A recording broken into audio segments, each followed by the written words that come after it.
What's going on, everybody? Welcome to On Screen Live. My name is Andrew Jupin, and this is the show for Monday, the 16th of October. That's right. We are back to Mondays at noon. Our jaunt through the New York Film Festival has concluded. Hello to everybody out there. Cody D, Hackles, DR, Eric Perez, Halahoochie back in the chat. Angry Hero 79. That's our good buddy Sean Merrick, I do believe. Sean will be talking about the Iron Claw trailer when Steve gets back from vacation, because it's a wrestling movie, and Steve Sadak loves wrestling. Eddie Failson, Knowledge Junkie, John Cara, thanks for tuning in, y'all. Rachel L. Heck yeah. Hope everybody had a good weekend. The Big Bass. Philippe says it's 1 o'clock where he is. Nice. Good to know. I'm fascinated with time differences, y'all. We got a lot to get to today, so I will stop rambling and get to some birthdays. First up, magnificent musician Flea, of course, turned 61. Love that dude, man. Let's see. We got musician John Mayer. Big week for musician birthdays. John Mayer turns 45. Legendary actor and political activist Tim Robbins, 65. And John Mayer's Dead and Company buddy, Bobby Weir himself from the Grateful Dead, turns a big 76. So, you know, I got to wish my guy Bobby Weir a big happy birthday. Hope he's having a good one. All right. Like I said, a lot to get to today. I'm going to bring in some buds to help me through it all. First up, God, I just love him so much. Eric Siska. Oh, hello. Man, hey. You reading those birthdays makes me think, like, when's it going to be my birthday? Everyone's got a birthday. Well, your birthday is just like a few weeks before mine, so I'll say several months from now. Okay. Yeah, I wish it could be every Monday, because that's what it feels like to be joined here with you fine folks. That's right. Every Monday is a celebration. I will say, if any of our birthdays ever falls on a Monday where we're doing the show, you'll be the first one getting a happy birthday wish, dude. Oh, I hope so. Speaking of a dude who loves birthdays, everything about birthdays, Chris Cabin. And then he said that when is going to be my birthday? And I just scowled at him. I didn't even want to look him in the eyes anymore. I was writing this movie with him about the Bush administration, although it wasn't really about the Bush administration. He just starts talking about when's it going to be my birthday? And I had to give up. I had to stop writing right then. But, you know, this is amazing that John Sayles goes through such similar things as me. Oh, it's like he's a real person. Yeah, it's a strange thing. But, like, you know, he's a very smart man. That's wonderful. Very talented man. Anything in there? Anything in there about cake preferences? Wait, hold on. There is a segment about desserts. Ice cream. It better be an ice cream cake, and you bet your ass the cookie crumbles got to be in it. Mm-hmm. Well, I don't know what you would. He's a tart man. He likes tarts. Oh, tarts are pretty good, but that's an odd choice for a birthday. I know. I don't know if you're going to get a big one. Do you want to put Birthday candles and a thing into a tart? No. I don't know. That doesn't seem good. By the way, pretty funny from someone in the chat. Mike Kling apparently shares a birthday with Anne Hathaway and Charles Manson. Two of my faves. Good love all the birthday talk. You know why I started doing this? Because you know what I used to love? Remember the old Tonight. the old Entertainment Tonight program? Yeah. Mary Hart wishing rando celebrities happy birthday, you know?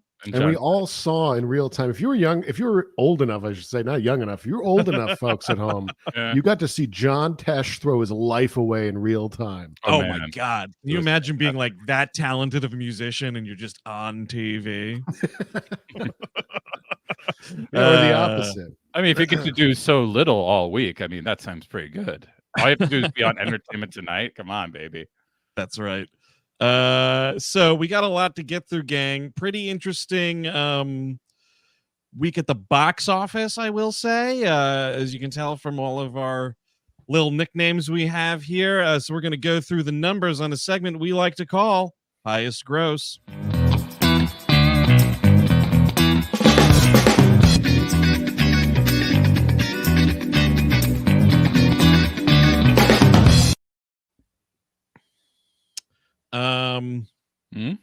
Yes, I box was office. BO.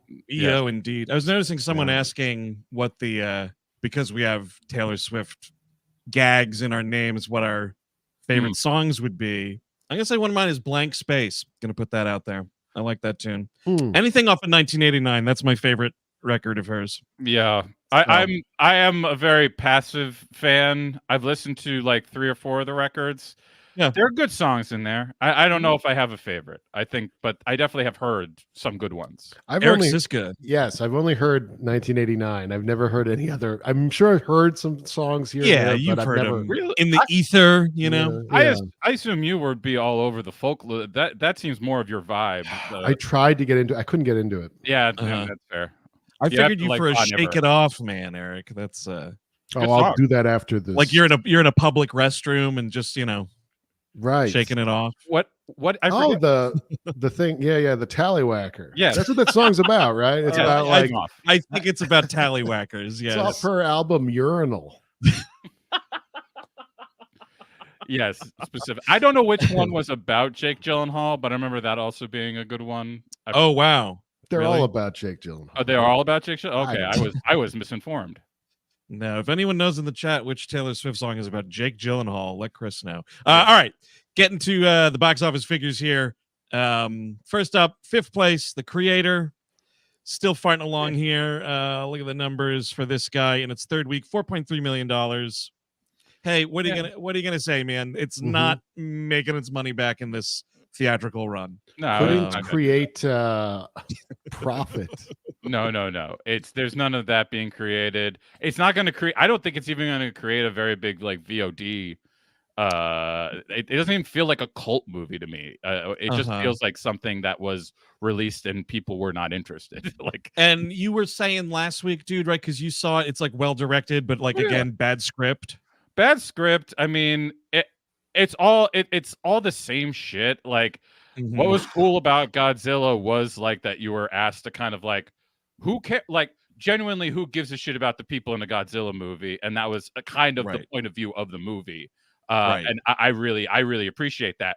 But since then, it's all been about people. Like Rogue One is about people. This movie is about people, and like that, I'm not sure if he's so good at. I think he needs a big, like a disaster movie is exactly what he should do. Like when a big storm thing, like if you can get him to do something creative with that, you might have something there. Robot Storm. Sure, there you go. It's like robots are flying around, going through your barn. There wasn't that William Shatner series? Oh, it was Robot Jocks. Jocks. What was that called? Well, it's not a Shatner thing. It's a Stuart Gordon movie called Robo Jocks. Robo Jocks. But what was the? What was the? I rewatched it recently. It's good. What was the series though? Didn't Shatner write some sci-fi? Yeah, Tech Wars. Tech Wars is what I'm thinking of. Thank you. Never watched. Yeah, got my brain scrambled here because all I can keep thinking about is fucking John Kramer coming in at number 4. This movie should just be called John Kramer instead of Saw X. Well, that's how you can open it up. Because we've heard this week, of course, they're going to do 2 more. It sounds like. Oh, is that? I hadn't heard that. Chris Cabot, breaking news. I had heard there was a confirmation that there was going to be a prequel. I don't know what that means. To what? Like, isn't this a prequel? Exactly. Like, I'm like, what do you mean by Well, it's like it's an in-between quel. Yeah. I don't know what they mean by that. And then there's supposedly going to be another one after that, and that will conclude the trilogy. It sounds ridiculous to begin like the Fast X has to end with Fast X, because once you start getting FX1 and FX1, I'm done. No. Yep. It's kind of like how you know how like for a while there were like way too many Mega Man games and they started calling them like different things and it was like impossible to keep track of. That's what it's going to be like with these Fast and Furious movies, guaranteed. I cannot take it. And with this, you tried to do it once with Jigsaw, and then you tried to like, and that is fine. But honestly, the best path would be to be like John Kramer, like make it about him. Dude, here's what it is, because he's like an architect and an engineer, right? Who had that profession in a couple of movies, but our good buddy Michael Douglas. Sure. You do a John Kramer architect 90s sex thriller where it's like John Kramer is so horny he risks it all. Like like Disclosure, but with John Kramer, and that's the prequel. You read my advances. Now you're gonna have to be in this murder sex toy swing. VR law file thing, whatever that was at the end of the movie. Anyway, Disclosure, yeah. Yes. Saw X week 3, 5.7 million. This brings it to $71 million global on a $13 million budget. So, yep, we will be seeing them prequels and requels and whatever else. Something I'd like to see the prequel for, to explain like what scientific experiments got these things talking and whatnot. Paw Patrol. The mighty movie. You don't want to see that prequel. It's mostly like Guardians of the Galaxy 3. It's just powered by massive animal torture. Just up and down the boardwalk animal torture. And ironically, it's also a prequel to Saw, because that's where John Kramer got his start, by torturing animals and doing little contraptions and making Paw Patrol people. He was working with the High Evolutionary. It's true. Exactly. So this guy, what are we looking at with this guy? 7 million in its third week. That's great. I'm sure we'll be seeing more from those little scamps. Coming in at number 2, still putting people to sleep around the country, The Exorcist Believer. Son of a bitch. In its second week here, $11 million, which is a 58% drop, which is okay. I can't imagine, like, if I could talk to my teenage self or like my early college self and be like, at one point you are just going to be screaming in your own home, stop giving David Gordon Green your money. Yeah, like, wow. It's just, you would just be like, what the fuck are you talking of? What? No, shut up. He makes these little indie movies. They will never break out. None of this will ever matter. It's like, it's not like the lady in the second movie of his is going to break out and have a huge sitcom and like make records with M. Ward or anything like that. I am amazed that this thing is still doing fucking money. God fucking damn it, this movie. It's crazy. It's crazy. Well, Chris, it's the second weekend. I wanted to die. I wanted to die now, Eric. Well, I mean, there were butts getting excised out of the seats, though. Because in at number 1, of course, here we go. Taylor Swift, The Eras Tour concert film. And it is a concert film, by the way. It's straight up like all just the performance. Sing songs? Sings? What do you mean sing songs? They sing songs? Yeah, they sing songs. No, this is to say it's all performance. It's not like backstage interviews. It's not like looking back on the tour or anything like that. It's just straight up the movie. We'll talk about it a little later in the program. But out from AMC Theaters Distribution, $97 million. I will say shout out to my buds at Variance Films, because if you saw this at not an AMC theater, like an indie theater or something like that, odds are those dudes took your booking, and they are no stranger to event cinema. That company is who gave you all the amazing RRR screenings in the United States. So they worked in partnership with AMC Theaters Distribution in some way. I mean, this was really smart for Taylor Swift. She walks away with 57% of the box office. That's like the deal she struck, right? So like she's essentially almost like self-distributing the film. But Eric, I will say this, 57%, it's less than fucking Disney takes in its first week. Wow. Yeah, they're fucking crooks with box office stuff. But anyway, 97 million. I saw something that was like, oh boy, a little underperformed from what we were expecting, which was like 100 million. So I'd say it's fine. 97 million, you're good. Will be interesting to see what it totals, because something I read this morning, I wasn't aware that this was happening, but they're taking the movie off screen Mondays through Wednesdays. What? So it's only Tuesday through Sunday. And it's weird because I haven't seen something that fucking stupid since Netflix tried that with oh Lord, now I forget which movie. It was in their early days of it was Irishman. That's what it was. They were like, you can play Irishman like Thursday through Sunday, and then it has to come off, and then you can come back. And all these people were like, no, that's why real dumb. It is dumb. I don't know. That sounds so stupid. Like I will say, I think it's a good showing for a movie like this for sure. But like, it's also fine if Taylor Swift doesn't know, like, doesn't have the best instincts when it comes to movies. Like, let us all remember, she was like, what's going to be my first crack at bat? A late David O. Russell picture that nobody wants to fucking see. Amsterdam? That literally nobody wants to fucking see. And like she was in shit before that though, dude. Like she she popped up in I believe it's either, my wife and I were just talking about this yesterday. It's either Valentine's Day or New Year's Eve, one of those movies. Oh, she's in there for a hot second. She did I think she did a voice in an animated thing as well. I'm not counting anime stuff, but a Valentine's Day, and she's not just playing herself; she's playing a person. I believe it was she was playing a person. Yes, she was in The Giver. She was in something really. Where is it? God damn it! I just scrolled by it. These are also these are not. She's a cat. These are not shaking my theory, by the way. She no. But to want to pair with David O. Russell now. Yeah, that's shocking. Like that's a real fucking weird thing to want. Yeah, I'll be honest with you. It's like known that dude sucks shit. A creep, like a real fucking creep. Legendary fucking creep.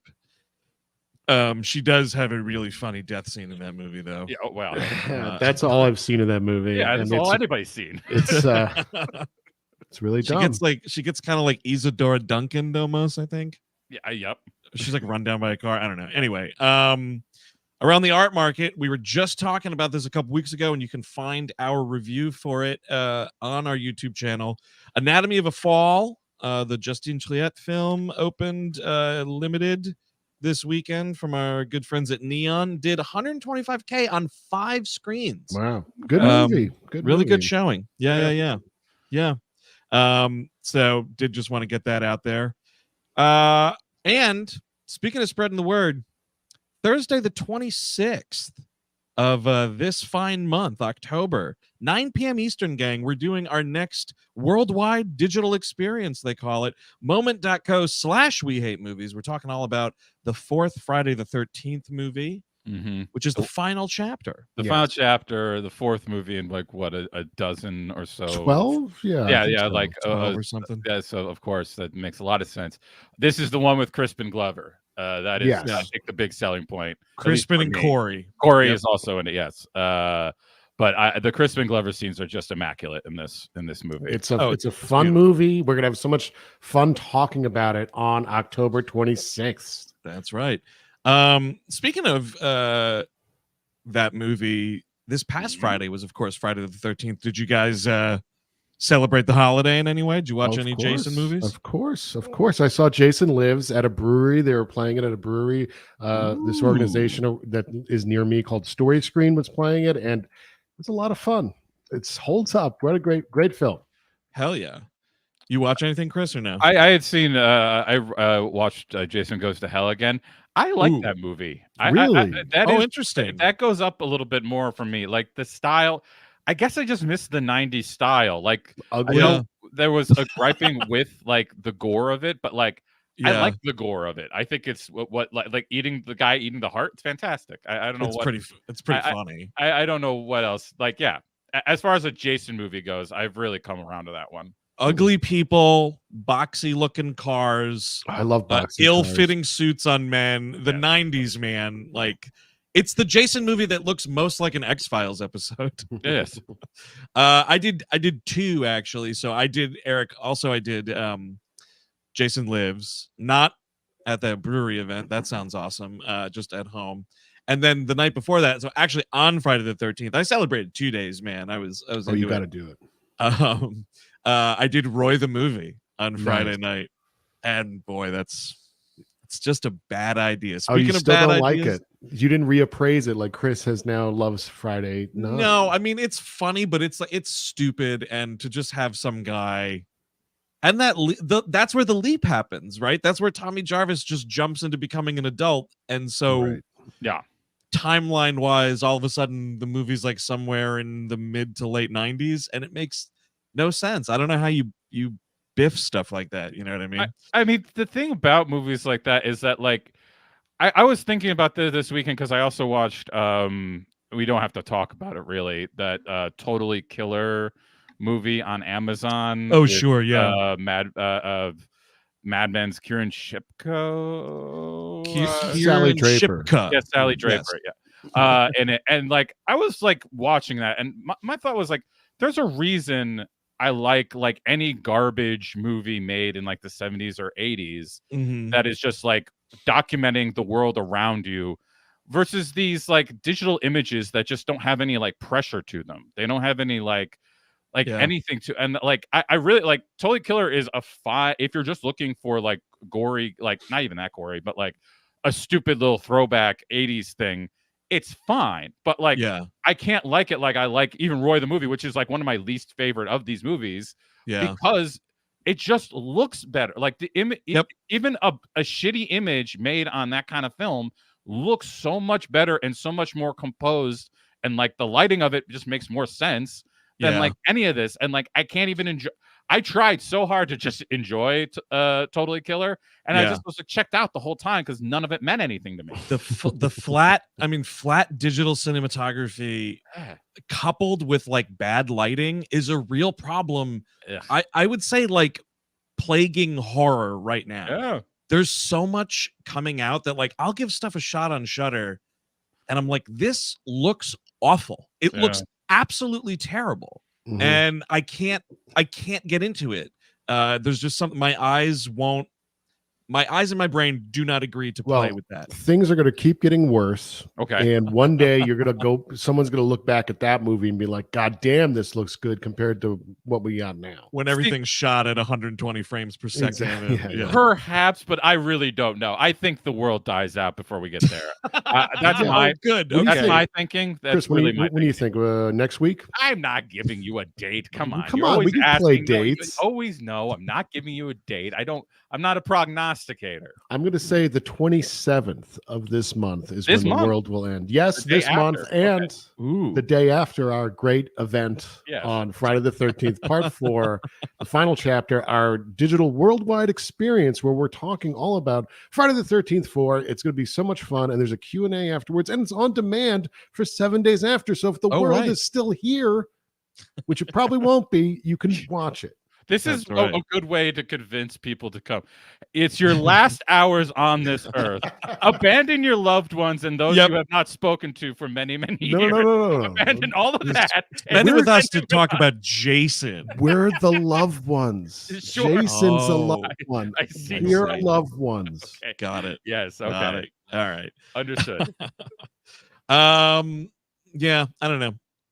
Interesting jag though, Kevin, because I've been wanting to mention that for a while too. There's stuff that just it looks so shitty. And actually I was thinking with Roy the movie, it opens with like just I think like a shot of the lake or something at night, like before you get the Corey Feldman cameo. And I was like, this just looks so good. Yeah. It's just you're filming trees and water. And it looks way better. There's thought, like you notice the thought that had to go into it. Someone had to plan for this to happen at this hour of the day, like as composed to like we'll shoot it, throw it to the computer, fix up anything we don't like, and then send it off. Like that. There's a difference there, and like you can feel it in every image. And like I don't know if I don't think it's ever going to get better. Someone in the chat here makes a good point. Fucking Rat says they ain't lighting movies properly these days, and it sucks because we have the best home video viewing technology right now. That's absolutely true. At the time when we can like see every nook and cranny, you've got these people who have been told their entire lives like, oh, anyone can make a movie, and they just do a shit job, and everybody can see it. So yeah, really abysmal stuff. But it all keeps coming. Abysmal or otherwise, and we try to keep track of it as best we can by paying attention to the coming attractions on a segment we like to call Trailer Segment.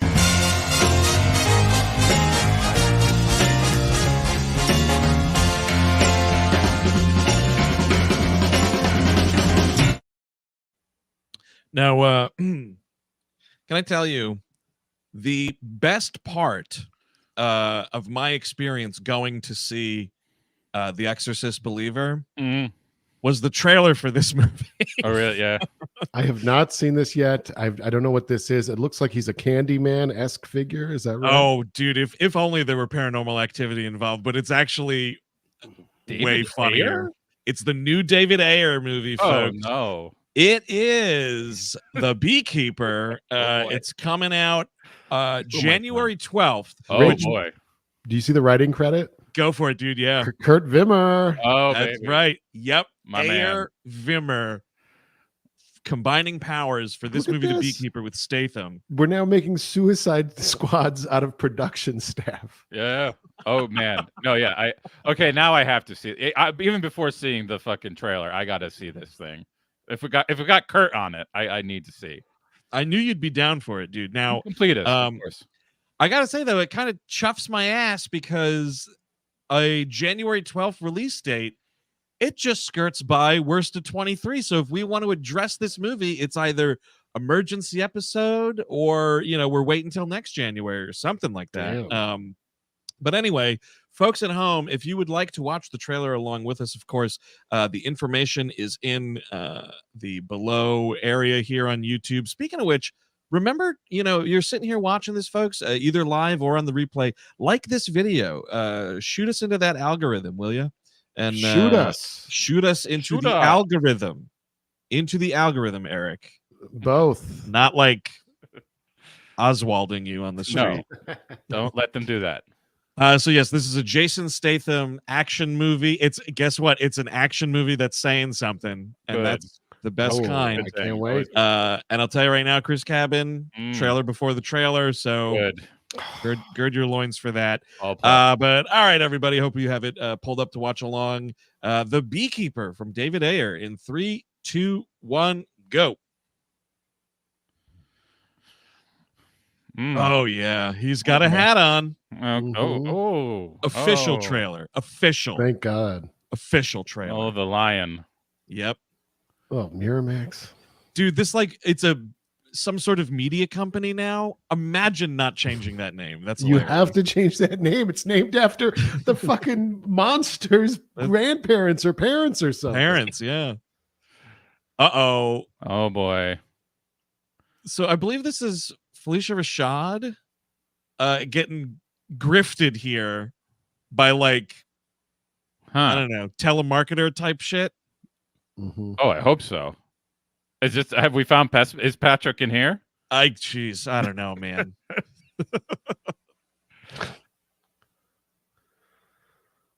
Wow, we get some 9 Inch Nails here. Yep. Oh yeah.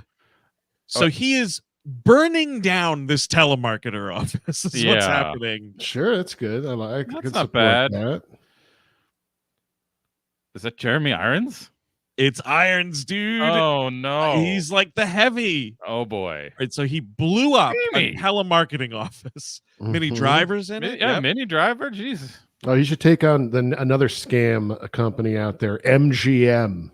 Yeah, I'm kidding. Well, David, do you see what's going on here? Like this telemarketing scheme, that's just the ground floor, man. He's taking this all the way to the top.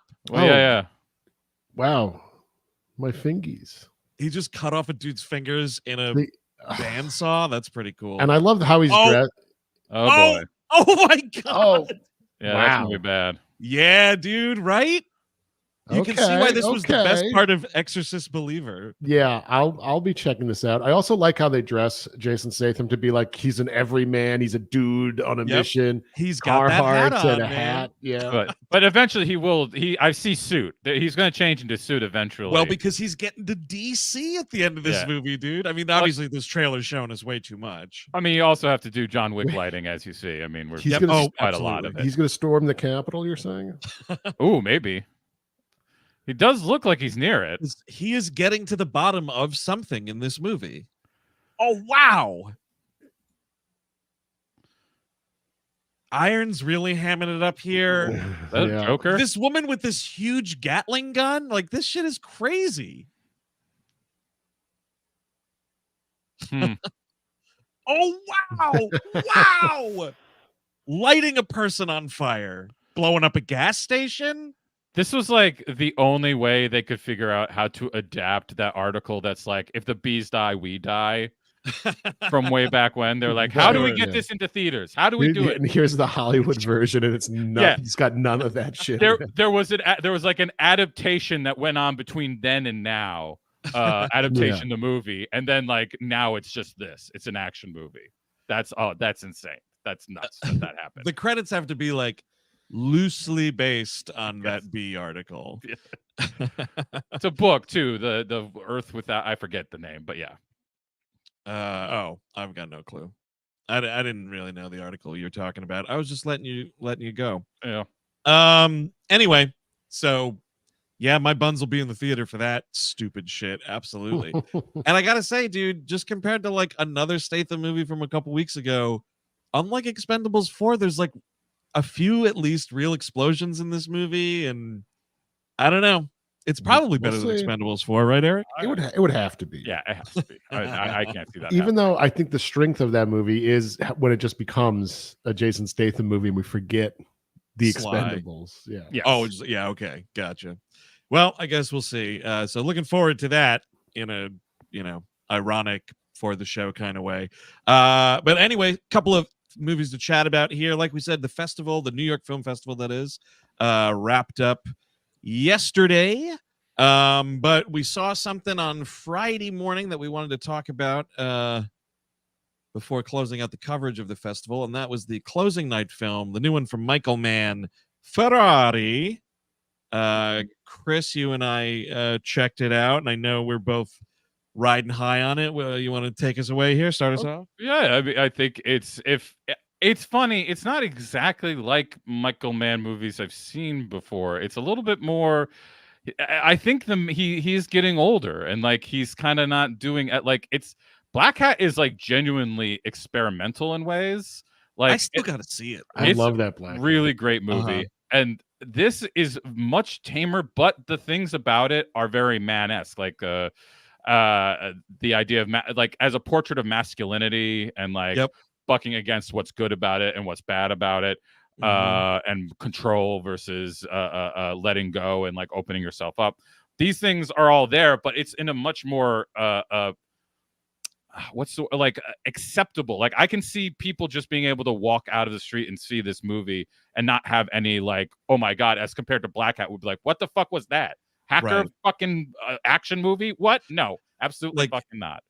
I don't mean this like negatively in any way, but like format wise and stylistically, it's a much more conventional movie. Yes. He's much more he's tamer, I think. And like I don't think that's necessarily a bad thing, because all the things he's doing are still very moving. The shots are all incredible. Like the way the movie it's about essentially, I mean, it's not even his whole life. It's a very particular part of his life, which is like compared to another like bio-ish movie that Eric and I saw at the festival, Maestro, where that's like a bunch of Lenny's life.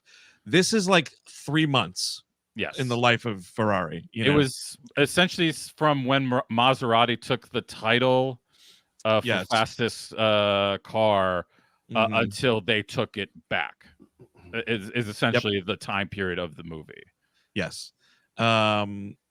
It's a movie that he's been trying to get made for ages, so much so that the man who wrote the screenplay, Troy Kennedy Martin, has indeed been dead since 2009. Yeah. Wow, that's crazy. Yeah. I will say it is an absolutely stacked cast. Penelope Cruz is fantastic as Laura. Driver is great, playing another famous Italian man with family problems. I think the accent's better here, much better here. I think I gotta say, dude, it's way less cartoony. You're totally right. You know why he got cast with that name of his. Yes, absolutely, Eric. You're dead on. Patrick Dempsey, who I realized because like they have him made up to look like a much older man that he's playing. He plays Piero Taruffi. Does he not look like a late in life Charles Chaplin? I was like, you could get this dude doing some sort of like Mercier Verdu, like I could see it happening or something. Like he looked so much like Charles Chaplin as an old man. It was very strange. I never wanted to like viscerally fuck Charles Chaplin, but I did Patrick Dempsey in this movie. He is looking fucking good as of late, man. You didn't want to fuck Charlie Chaplin? No, of course not. He's I want to cuddle fucking Charlie Chaplin. I want to be like, oh, you don't want to tickle him with his mustache? No. It's not that kind of love. Yeah, no, I'll say this though, two knocks against it, and this isn't a spoiler, folks. The movie starts with some like really banged up archival footage, of those racing days, and they put in like fake old looking black and white Adam Driver behind a car, and like it elicited laughs from the audience, and I don't think it was supposed to. Like, it just looks very silly. It looks almost Toonce's The Driving Cat-esque in a way, the way it just kind of cuts to him, because he's not driving anything, it's just fake.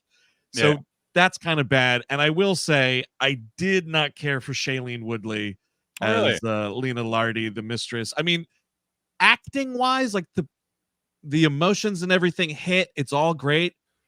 I spent half that movie trying to figure out if she was trying to do an Italian accent of any kind. Whatever she's doing with that voice did not work for me in the slightest. It's like sometimes it's there, sometimes it's not. Like, some things sound more an Italian speaking English than other things do. I thought it was very inconsistent. I didn't really notice. I mean, I think to what I could say is what I didn't like about the role was that it's just not.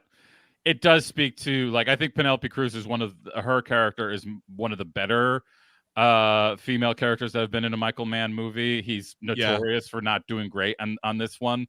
It's like her, Tuesday Weld in Thief. Viola Davis in Black Hat is really fucking good. Interesting. And Diane Venora in Heat, of course, is the big one I think of all the time. Right. But like, I just don't think she's very well written. Like, I think she's there to be like she serves the movie in the way that the character serves him. Right. Like, exactly. It's an afterthought in both cases. I don't put that on Shailene Woodley at all. I think she did fine with the role. It's just like, I'm not expecting much from female characters from Michael Mann to begin with, the same way I'm not expecting a lot from Christopher Nolan on that tip. It's just not what they're good at. And like, I just accept that about them. And I think like Cruz does, like I said, as good as anybody has done under him, I think. So I can't complain too much. I think that's a fantastic performance from her. This is out wide at Christmas, gang. Woo. So look for it, pretty much everywhere. It's fucking great. The racing stuff is nuts, fantastic. It was a great thing for them to end the festival on. Again, another one of the best movies of the year, IMO. So I'll get down to it, gang. I think I was the only one that checked out the Eras tour. Chelsea and I went on Saturday. And I gotta say, it's a lot of fucking fun. I was concerned that it was going to be because they announced it like so quickly, and like the turnaround from announcement to release, I was like, what is this? You know what I mean? And my fear was like, it was just this slap together, like, hey, we got all this footage from the tour. Let's like, put it together and con people into buying tickets to it.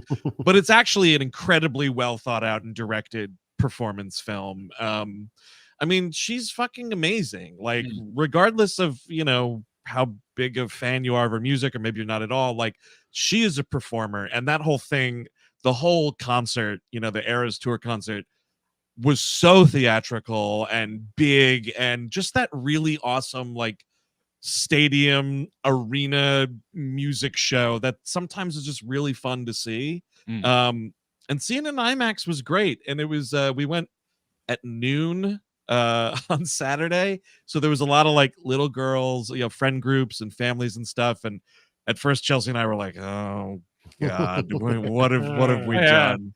But it was totally chill, and like the little girls like singing the songs were adorable. People were grooving in the seats. Like, I was just doing that exactly for Stop Making Sense. So like, I was having this cool moment of like looking at these younger people being like, oh, this is like, what that movie is for me, this might be for them. That's very cool. And also I'll say, a completely sold out IMAX auditorium, and I had the thought while watching it and like looking at the sea of people, I was like, I'm sick and tired, and I think the argument is dead about people don't want to go to the movies.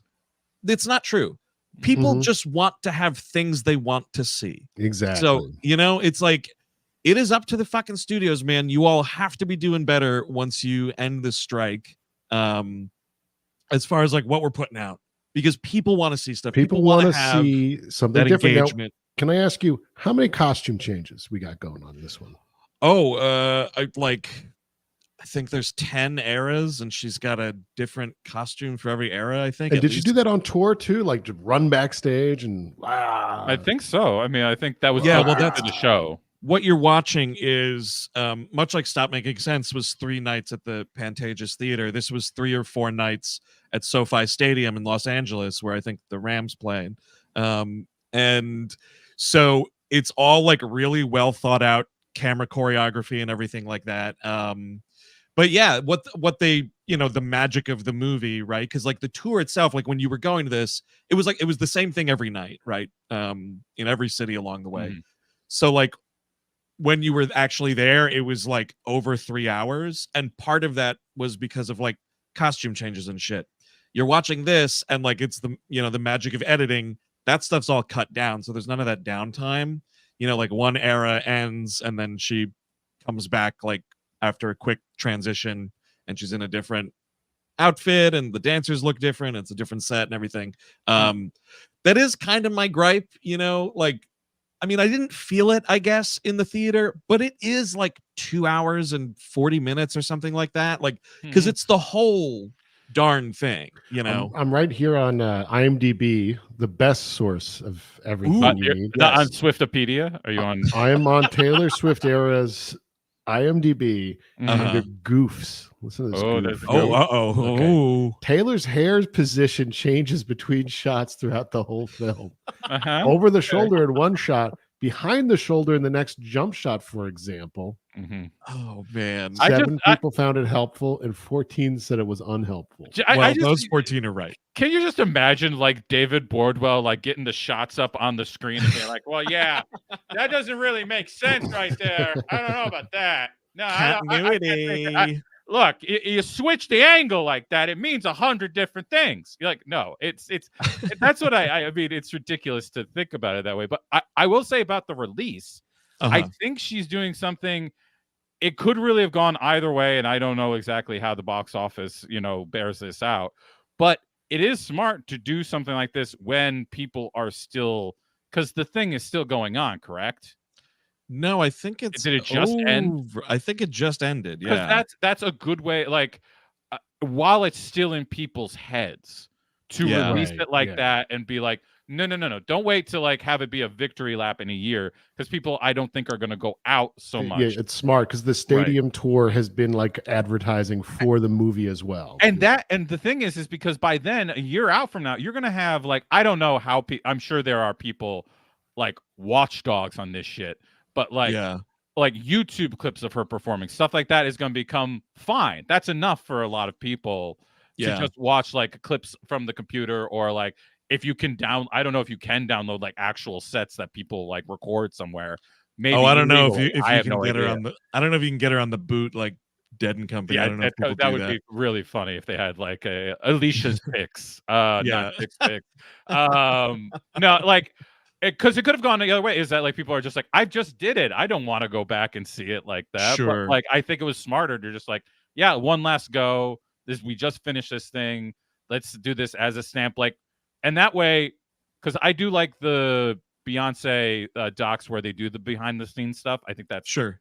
I do like that part of those movies. But not doing it, it does just engage your audience, and that is an audience that is very easily engaged. It looks like I'm on her website because I wanted to check. I guess a year from 2 days from now. Okay. So a year and 2 days. She's back at it in Miami. They're doing some dates in Miami, New Orleans, and Indianapolis with this tour again. But yeah, for that's a better victory lap, because that's going to make you more money. If you're Taylor Swift, that's going to make you more money rather than just using this as your victory lap.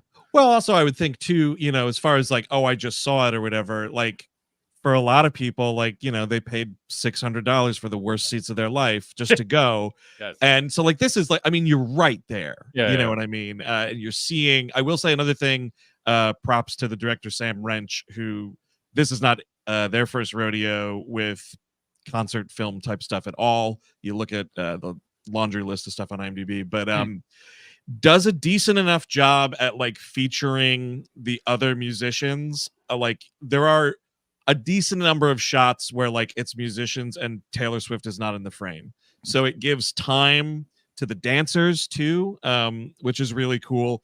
I mean, it's fun as fuck. Like it's just you go, you hear some great tunes, you watch an incredible production captured, you know, really well done. It's really well done. So yeah, Andrew says go see it. I will say though, here's one knock. I said the audience was great, and they were, but we're doing like I'm filming my friends watching the movie in the theater, and like you want to take a little video of the opening, your favorite number. I was willing to do, you know, make some concessions for that, just because I'm like, all right, first of all, like this ain't your world, old man. So you sit there and just fucking enjoy the motion picture and drink your soda, fat boy. But it got to a point where it's like, oh shit, Liz is watching her sing whatever, and you're just like, just watch, like watch it. You're missing it. That's what would have stopped me. I mean, like I am not related to, nor do I live with a Swiftie. So nobody was really asking me to go to this, or like, hey, we're going anyway, would you like to tag along? Right. But like that certainly would have. I just know stuff like that's going to happen in a movie like that. Yeah. Like, it did. Right. Taylor Swift, you know it's going to happen. Minions, you know it's going to happen. You just know with certain titles. It's true. It's absolutely true. There was a lady who, like, before the movie started, was like, oh, do you think, because it was like we got there way early, so there weren't a lot of people in the auditorium, so we were the closest people to ask. She was like, do you think they would exchange my tickets for 2:00 this afternoon? And I was like, I don't know, like you're gonna have to ask them. Like this thing's selling really well, like who knows what seats are even available. And she was like, oh, because my friend just texted me and she can't make it, we want to go later. So she wound up staying, and like this lady by herself had a fucking awesome time. She was like dancing in the aisle, like did not give a shit. She was like talking with other people. And like, I don't know, again, just like I was talking about seeing Stop Making Sense, like that communal shit with like going to the movies, man, like you can't get it at home. So like, do not tell me people don't want to go to the movies. But that is definitely stuff that is direct. Like, it's one thing for Stop Making Sense. If you go and see fucking Apocalypse Now and people are like dancing and fucking like taking photos and shit like that, right? I might be a little bit like, maybe the community part of this was not a good idea. Maybe. Well, no, I'm not advocating that like we enjoy movies publicly like that all the time, you know, but like read the room. So things like people dressing up for Barbie, that's fun. Like do that, that's you know, people dressing up for Minions. Yes, with a suit and ties. Those boys going in suits for what? I don't know what that. Oh, people, right, because like, they're the baby brigade or something. People thought they were like serial killers or something. I was like, it's just kids being stupid and goofy. Like what? Who cares? Like, how do you care about shit like this? Like, how do you fucking bring yourself down to that level to give a shit about a kid dressing up for a fucking cartoon? Like, really? How does it happen? The other one was RRR. That was another one where it was like the theatrical presentation was such an event that like folks dancing and like also just like cheering in that movie when crazy shit happens. Like those videos are great. Like when he jumps through they jump out of the boxes or whatever, and it's him and all the animals, like, and you just saw like clips on TikTok or whatever, people just going absolutely fucking crazy, losing their minds. Like, it's very rare that you can get that level of amped up watching stuff on your couch. So anyway, all this to say, it was a lot of fun. And if you're even remotely interested, you know, you should check out RRR. Yes, I mean, do that too. Good movie. Now, Eric Sisk, over the weekend, you were in the bowels of PVOD, and you're going to tell us about something on a little segment we call Secret Movie.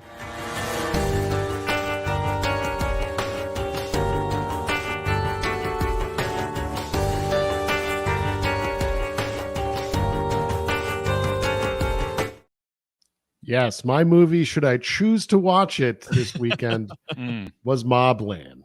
Oh, look at that fucking cowboy hat on Travolta. This just came out to streaming, I think, a week ago, and it is a snoozer. Oh no! So you want to dress up for the movies? Put on your nightgown, get your Yeah. pillow out. Just get your Justified fits back out, Yes. because that just looks like the Justified poster. And you Sure. want to take a crack? Guess how much he's in this movie? 10 minutes. Oh, A little more than that. It's probably like okay. 20, actually. But that's he's kinda honestly not doing much. from sorry, but from the way you were talking last night, I would have guessed like 10 minutes or under, like a Yeah. real pulled the rug out from under us. It's a sleepy movie about a sleepy town, and he's a sleepy sheriff, and he talks to people and he walks around a little bit. But the basic premise is these two guys rob a pill mill. Okay. Where they make opioids or whatever. The lead, Shiloh Fernandez, who is I know, I've heard of him. I could have used a little more charisma. Him and Kevin Dillon is this initial team.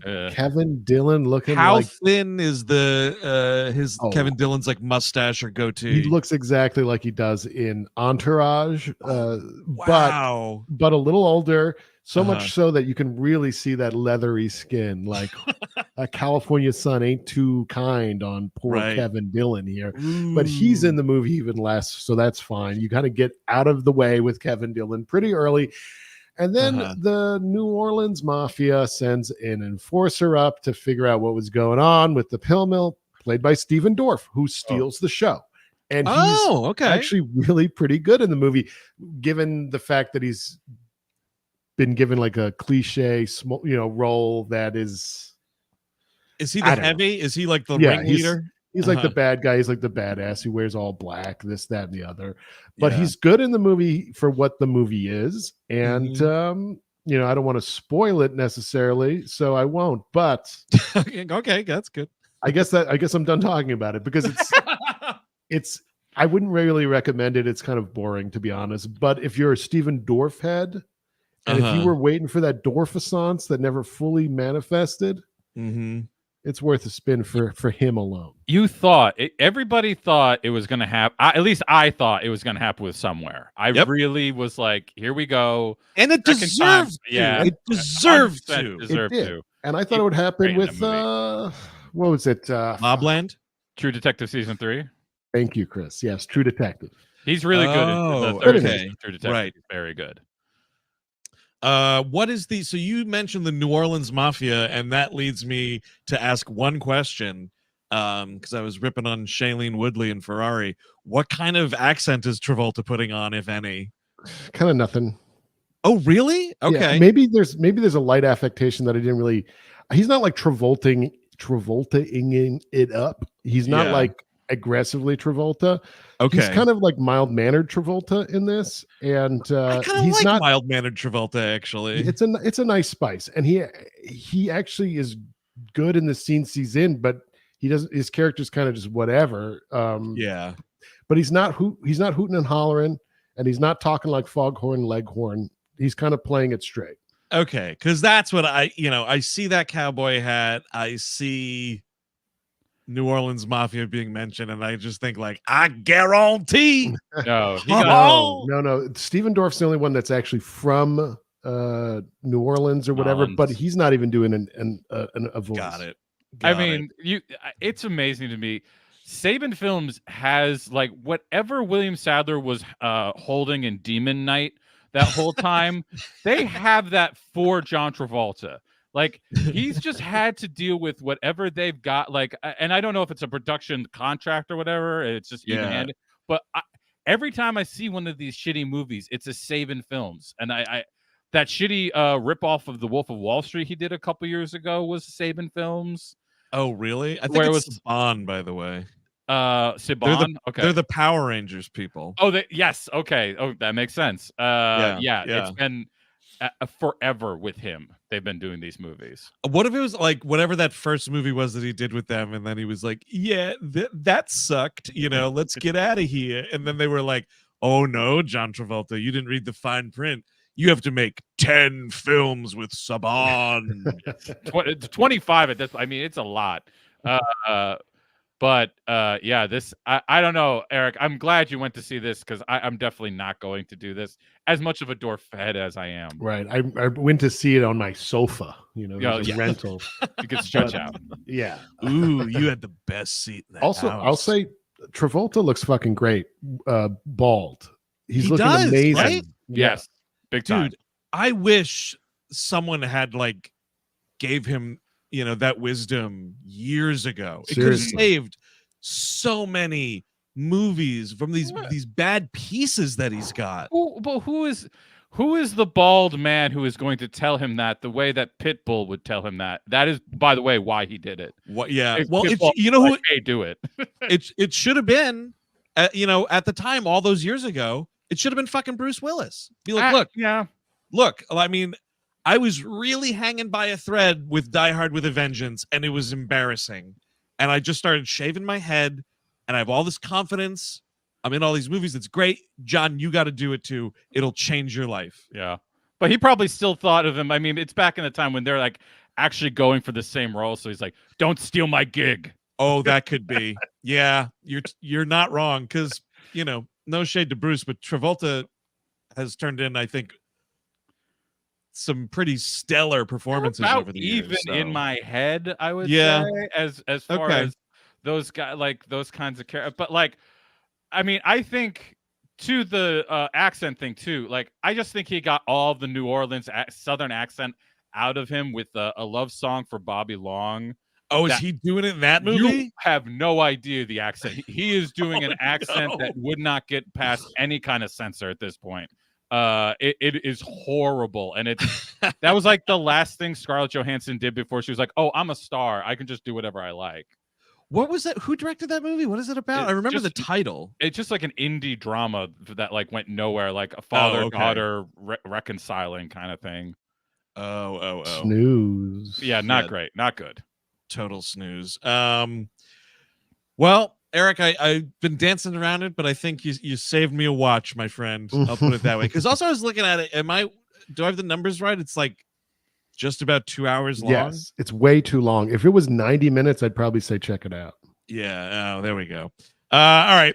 Last couple of things to get to, gang, as we wind up on the hour here. New segment on the program. No graphic for it yet because I only came up with the title over the weekend. But Home Media Mania, where we'll do some disc reviews if companies send us shit in advance, and we happen to get a couple of promo copies of stuff here, and let's go over it really quickly. The first one, EO, finally out on Blu-ray. My favorite film from last year, the Jerzy Skolimowski movie. I still love the poster art. Great movie. This is out now from Janus Contemporaries, they're calling it, but it's basically just the Criterion Collection with the new titles that Janus is releasing. As you've probably wagered from all of our New York Film Festival coverage, Janus is buying up a lot of movies these days, which is very cool. A lot of new movies. They are distinguishing themselves now as something other than just repertory titles, which is very exciting. So this sucker is out tomorrow. I think it's like only maybe the second of these Janus Contemporaries that's released. They released No Bears as well. No Bears, I know, is the other big one that I was thinking, but they have a couple like already out. I think like the 8 Mountains they're going to do. That's coming out. Stuff like that. But like, I mean, No Bears and EO, those are two of my favorite movies from last year. So I have big titles. EO on in the background here, but it's a pretty decent disc, I'll say, just to like talk about the the release itself and not the movie. It's got a 5.1 surround track on it. It's available on Blu-ray and standard def DVD if you're still making a go with that. But I gotta say, little light on supplementals and whatnot. There's a making of thing where it's Jerzy talking with Eva Pieckowska, who was the writer and producer. And then there's like a featurette where it's like meet the donkeys. It's like is there an interview with the donkey, the EO donkey, the main donkey? Can we talk about the donkey? That's what I'm saying, dude. There's a feature where you meet all of the donkeys that played EO. Oh shit, movie magic! I didn't realize. Yeah, I thought it was one guy. No, it's like babies. Does it say the amount on here? There's like 15, a six. 15? There's 6 of them. Six donkeys. My God. Six Sardinian donkeys. Well, I liked the movie, and it fooled me. Yeah. I thought it was one donkey, but it was 6. Wow. And then there's just a trailer on it. So I gotta say, it's very bare bones, but it looks very good. The 5-1 is rocking on it. Now, how were the donkeys treated on set? Do we know for I sure? would wager pretty lovingly, man. They were like carting those things around, at least some of them anyway. Or maybe those were just different donkeys altogether. But remember, like there were like press junkets and shit where like it was like Jerzy standing like next to a donkey, Yeah, like, oh, look at Dio. His favorite know. of the EOs, and I Yeah. mean, they got the best carrots. We're past the dark ages, Eric. We're, Oh, you yeah. you film the one donkey, then you're going to move on to the next donkey. So then you eat that donkey. oh, and then- this is the Siska system of Yeah. donkey. No, it's a Polish movie. I'm Polish. This is what they do. They eat the Okay. donkey. You have the next donkey eat some of the previous donkey, so that by the time you Oh. get to the 6th donkey, it's like a super donkey. Yeah, they got the yeah. spirit in them. Yeah, that's Yeah, I smart. think it's a that's what you were cannibal going for donkey, there. yeah. Yeah. Ravenous, but with donkeys. Ooh, that's a Um, movie. Oh, hell yeah. Really good movie. Yeah, so I would recommend picking this up. Now, the other one, much more in the spirit of the season, out from Lionsgate, there's a Best Buy exclusive of The Wicker Man in a steelbook, the original Wicker Man, 50th anniversary re-release of the film. Nice art on that. Yes, this there's a cool, like, let's see, slip cover to it too that like kind of glides off, and nice. there's like separate art on that. I mean, this whole thing, these steelbook things, sometimes you're kind of like, whatever. Like the Goodfellas one, I think, kind of sucked, but like it's gorgeous. So like from that standpoint too, if you're into that part of physical media collecting, like the guy talking right now, you know, this kind of shit is pretty rad. And I gotta say, it looks absolutely great.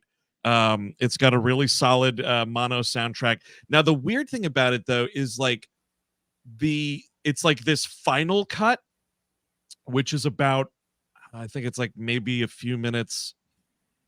I can't remember which way now. It might be shorter than the theatrical, but the theatrical is not in this set, which is weird. It's just this final cut. Weird. Yeah. So what is the difference between that? It almost sounds like when, Blade Runner hit, physical media again, they basically just sold that final cut version, I think. Yes, that was for a while. You could only get like Blade Runner, the final cut. And I think Eventually, they did all of them in one pack. Right. You I could do have get that. that That's I true. have. Yeah, That's one I have. yeah. But this thing, it's also out tomorrow.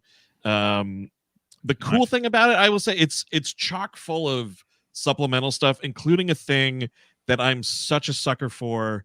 Like, where is the location now? Like, they go back to cool. filming locations, check out, how it's looking. There's some like old conversations.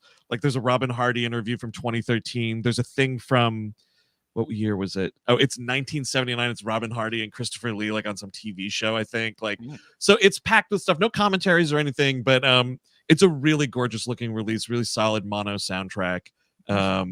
So I would 100% pick that up if you're a fan of that movie. I believe it is indeed a Best Buy exclusive. So wow. I actually picked up my first steelbook recently. I never got one of these guys before.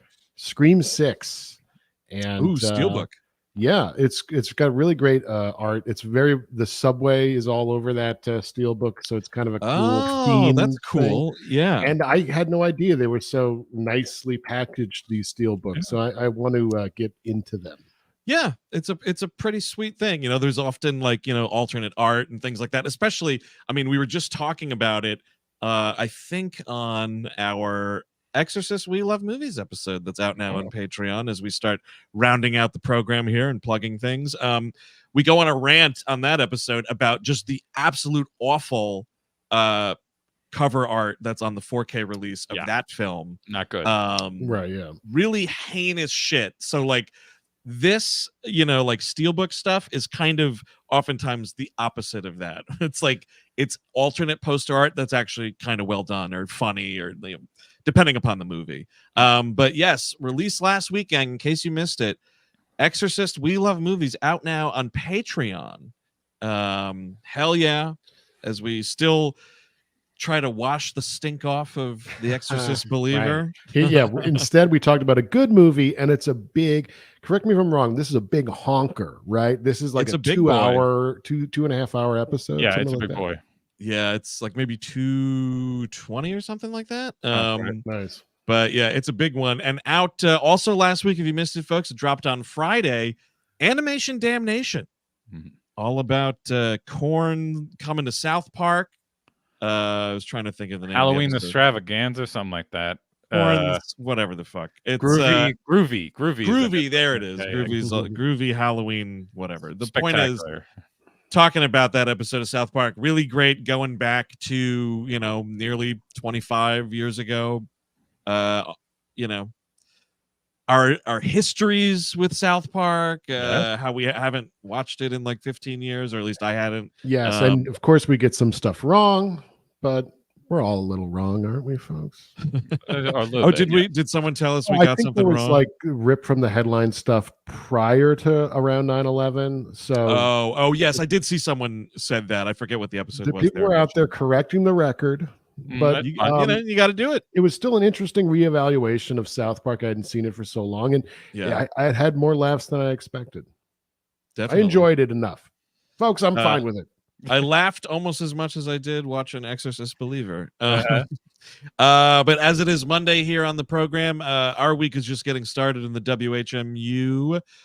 Tomorrow, the Spooktacular continues with an all-new episode, us talking about Lance Henriksen in Pumpkinhead. This was a fun-ass episode to do. It was fun to revisit Pumpkinhead, the only worthwhile Stan Winston directorial effort. Yeah. And it will be out tomorrow on the main feed with commercials. But just a reminder, gang, if you don't like that stuff, head over to the Patreon. Ad-free We Hate Movies at the $8 level and up. So that's going on. Now, Thursday, so much stuff to get to this week, you guys. Thursday, Eric, the Gleep Glossary is dropping. Who are we talking about there? Geth Zarian, who is a witch, Night Sister. We talk a little bit about Ahsoka in this, since they played a factor in the later episodes of that first season. Yep. And it's a lot of fun, folks. Get into the Gleep Glossary if you haven't. Don't let the Star Wars shit hold you back, because we mop the floor with those guys. We treat it like trash. You don't have to love Star Wars. Sure. And then finally on Friday, we're going to be dropping this month's Melrose 210, where 90210, Donna and Brenda are still in Paris, and Donna is almost becoming the plot of a Taken film through a seedy modeling contract, while this close. The gang back home gets into a hot and heavy volleyball tournament. And Melrose plays a lot of wacky shit going on there. Michael addicted to pills. Jane getting a restraining order. All kinds of guys. Just this is a real fun episode of Melrose 210, and it's funny because Steve is in Paris right now. That's right. So we should be playing volleyball. It's right? true. Ooh. So you want to do that after this? Should we be doing volleyball? Yeah, I think we'll wrap it up here. Okay. Go get a couple rounds in. Okay, that sounds good. So that is going to do it for this week, gang. Now, just as a programming note, next week, no on-screen live at all. We'll be doing several things, including prepping for the live show on Thursday of next week. But Monday, instead of on-screen live, Monday at 7 p.m. Eastern, the October edition of the WHM Mailbag is happening on this very YouTube channel. So you want to make sure you're subscribed to the channel so you get the notification for that. And once again, by the way, just remember to like this video. Throw us into the deep end of the algorithm, gang. Also, send us good letters. I'm tired of this. I wrote through this. Get me some good letters, some good stories. Embarrass yourself for our entertainment value. Yep. I really cannot stress this enough. Get those stories Seriously, in. talk about the time you made doo-doo shit pants and all the other things you've done. Sorry, that you regret. Yes. The time you made doo-doo shit pants. Yes. But that's right. The October Mailbag happening next Monday, the 23rd at 7 p.m. And yes, like Chris said, get them letters in. We all hate movies at gmail.com. But finally, at long last, that's the end of the episode, folks. Thanks for tuning in, whether live or on the replay or the audio only. Chris is doing creepy hands. Ooh, yeah, look at that. Folks, you got to check out the video if you're listening on audio because there's Just creepy watch hands that. happening. That's creepy as fuck. I'm so creeped out. I think we got to sign off. Have a great week's Wow, look at that. Your fingers are fucking me up, man. It's crazy. It's mesmerizing. It is. I can't stop looking at it. Have a great week, folks. We'll see you next time. I've been Andrew Jupin. Eric Siska. Chris Cabin. Bye-bye.